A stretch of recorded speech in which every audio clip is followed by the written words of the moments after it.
नमस्कार, मैं शिवानी, आप देख रहे हैं मिरर मीडिया। विस्थापन को लेकर पूर्व विधायक और कांग्रेस के राष्ट्रीय सचिव अंबा प्रसाद ने गंभीर आरोप लगाए हैं।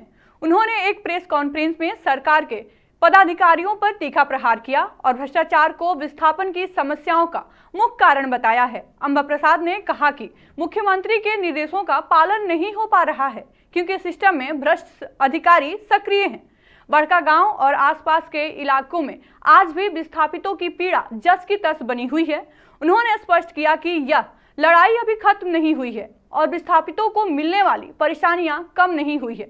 इसके अलावा उन्होंने अवैध खनन के मुद्दों को भी उठाया और कहा कि राज्य में अवैध माइनिंग जारी है, जिसमें कई अधिकारी भी शामिल हैं। अंबा प्रसाद ने चेतावनी दी कि अगर ये सिलसिला ऐसे ही चलता रहा तो वह भ्रष्ट अधिकारियों के खिलाफ आंदोलन करेंगी और विस्थापन को रोकने के लिए जो मुमकिन होगा वो करेंगी।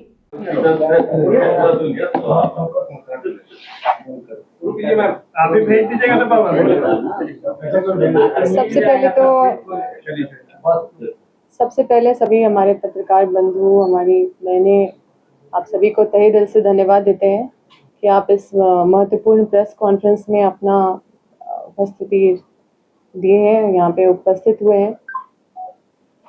हमारा जो आज प्रेस कॉन्फ्रेंस है एक बहुत संवेदनशील और बहुत ही गंभीर मुद्दे पे है, जो कि विस्थापन है। आप जानते हैं झारखंड हमारा जल जंगल जमीन की भूमि है, प्राकृतिक संसाधनों से भरपूर है, लेकिन विडंबना ये है कि यही प्राकृतिक संसाधन की लूट के वजह से यहाँ के ही लोग अपने ही घर से बेदखल किए जा रहे हैं। उनको जबरन यहाँ से निकाल के और उनका सूद भी नहीं लिया जा रहा और जा कहाँ रहे हैं। हमारे क्षेत्र में तो विस्थापन एक बहुत बड़ा समस्या है और रोज हम लोग इससे जूझते हैं। सैकड़ों लोग हमारे पास आते हैं, अपनी पीड़ा व्यथा बताते हैं। आप सबसे ये अवगत करना चाहते हैं कि जिस तरह से विस्थापित जो मूल्य चुका रहे हैं उससे आपको अवगत करना चाहते हैं। न सही मुआवजा मिल रहा है, जो विस्थापित लोग हैं उनको बाजबरन मजबूरन मतलब उनको बाध्य किया जा रहा है कि वो घर छोड़ के चले जाए, बिना उनका बताए उनके घर को ढा दिया जा रहा है। ना ही कोई नियम मतलब सही नियम से कोई पुनर्वास किया जा रहा है, ना पुनर्वास नीति अपनाई जा रही है। हर चीज़ को सब चीज़ को दरकिनार करके, नज़रअंदाज करके जो कॉरपोरेट माफिया है वो हावी हो गए हैं। कुछ भ्रष्ट पदाधिकारी हैं, वो उनके साथ गठजोड़ में शामिल है, जिसके वजह से लोगों के साथ और भी ज़्यादा अन्याय हो रहा है और इससे जो विस्थापित हैं उनका जीवन शैली बद से बदतर हो जा रहा है।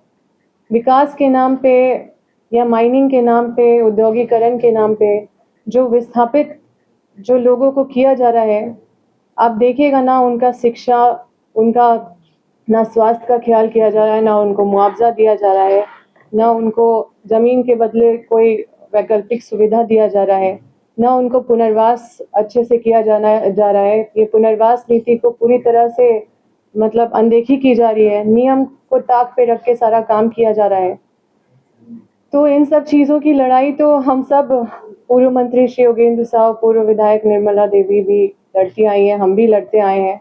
इसका बहुत हम लोग इसका कीमत भी चुकाए हैं और इसका कीमत चुकाने के लिए तैयार भी हैं। आप लोगों से कुछ भी छुपा हुआ नहीं है। लेकिन जिस तरह से RFCTLA 3000 लोगों को विस्थापित किया गया है और अभी तो 30 साल उनका विस्थापन का प्रक्रिया चलता रहेगा, ये तो शुरुआत है। और जो अमानवीय तरीके से विस्थापित हो रहे हैं लोग, वो मतलब एक मानव संकट, हम जैसे बोले ना कि ये बहुत बड़ा मानव संकट है। और हमारे झारखंड में ये सबसे ज़्यादा अगर कोई प्रभावित है तो आदिवासी, किसान, पिछड़े, दलित और हाशिए पे खड़े उस तरह के लोग हैं। हमारे ही लोग हैं, हमारे ही झारखंड के लोग हैं। और ये लोग जो माइनिंग कॉरपोरेट के लोग हैं, जो कॉरपोरेट माफिया, माइनिंग माफिया, जो इस तरह के लोग हैं, ये यहाँ के नहीं है। ये आंध्रा से आते हैं, ये साउथ से आते हैं, ये दूसरे कोने से आते हैं और इनके बच्चे मतलब विदेश में पढ़ते हैं। ये लाल हो रहे हैं, यहाँ पे कमा रहे हैं और सब लूट के ले जा रहे हैं, अवैध माइनिंग भी कर रहे हैं।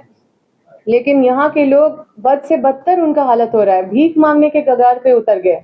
वो पहले अपने खेत से कम कुछ कमाते थे, कुछ खेती बाड़ी करते थे अपना पालन पोषण अच्छे से अपना जीविका चला लेते थे, लेकिन अभी उनका दाल रोटी उनका चावल खरीदने में उनको आफत हो रहा है। अभी उनकी आइडेंटिटी खत्म हो जा रही है, उनको वहां से आप हटा दे रहे हैं तो उनके पास पहचान पत्र उनको नए सिरे से शुरू करना पड़ रहा है। उनको जाके अपना आवासीय प्रमाण पत्र ये वो में इतना उनको संघर्ष करना पड़ रहा है, उस पे भी उनको मतलब क्या उनका हालत है वो तो मतलब शब्दों में बयान नहीं किया जा सकता है। मतलब आप मुख्यमंत्री पर आरोप लगा रही हैं कि वो अवैध माइनिंग करवा रहे हैं। हम तो आपको बोले कि माननीय मुख्यमंत्री जी को इसकी चिंता है, लेकिन हम इसकी लड़ाई लड़ेंगे। उन्होंने निर्देश दिया है पदाधिकारियों को, लेकिन जो पदाधिकारियों को जिस तरह से निर्देश जाती है उसका पालन नहीं हो पा रहा है, उसको धरातल पे हम लोग नहीं देख पा रहे हैं। और हमारे स्थानीय स्तर पे जितने पदाधिकारी हैं वो भ्रष्ट पदाधिकारी हैं और भ्रष्ट तरीके से वो सब कॉर्पोरेट माफियाओं के साथ मिलके उल्टा काम कर रहे हैं। जो उनको जनता के साथ खड़े होना चाहिए तो वो उल्टा कर रहे हैं। तो उनकी मुख्यमंत्री के द्वारा माइनिंग मुख्यमंत्री के पास माफियाओं के साथ इसकी जांच होनी चाहिए और उन लोगों के ऊपर सख्त से सख्त कार्रवाई होनी चाहिए।